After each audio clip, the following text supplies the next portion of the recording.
বিলম্বে ইফতার করবেন না কখনো। এক নাম্বার, দেরি করে ইফতার করা নিষিদ্ধ। ইহুদিরা দেরি করে ইফতার করে। বিশ্বনবী বলেছেন, এই উম্মত যতদিন আগে আগে ইফতার করবে, এই উম্মতের কপাল থেকে কল্যাণ কেউ ছিনিয়ে নিতে পারবে না। চিল্লায় বলেন ঠিক কি না?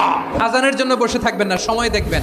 স্থানীয় সময় যখন সূর্যাস্ত হওয়া মাত্রই বিসমিল্লাহ, খেজুর খেয়ে ফেলবো।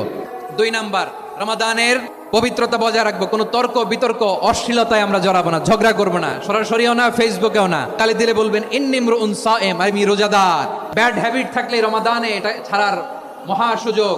স্মোকিং এর অভ্যাস আছে অনেকের, ঠিক কি না? করবেন না কেউ। যদি কারো থাকে, কে করে হাত তোলালাম না আমি। এই রমাদানে এই স্মোকিং হ্যাবিট থেকে আমরা বেরিয়ে আসবো, ঠিক কিনা বলেন? 3 নাম্বার, আমরা মিথ্যা বলবো না। বিশ্বনবী বলেন, মানলাম ইয়াদা কাওলা যুরি ওয়াল আমালা বিহি ফালাইসা লিল্লাহি হাজাতুন ফি আইয়াদা তাআমাহু ওয়া শারাবা। যে রমজানে মিথ্যা কথা, মিথ্যা কাজ, মিথ্যা সাক্ষী ছাড়তে পারে নাই, তার না খেয়ে থাকা, উপবাস থাকা দিয়ে আল্লাহর কিছু যায় আসে না। 4 নাম্বার, অপচয় করব না। অপচয়কারী শয়তানের ভাই।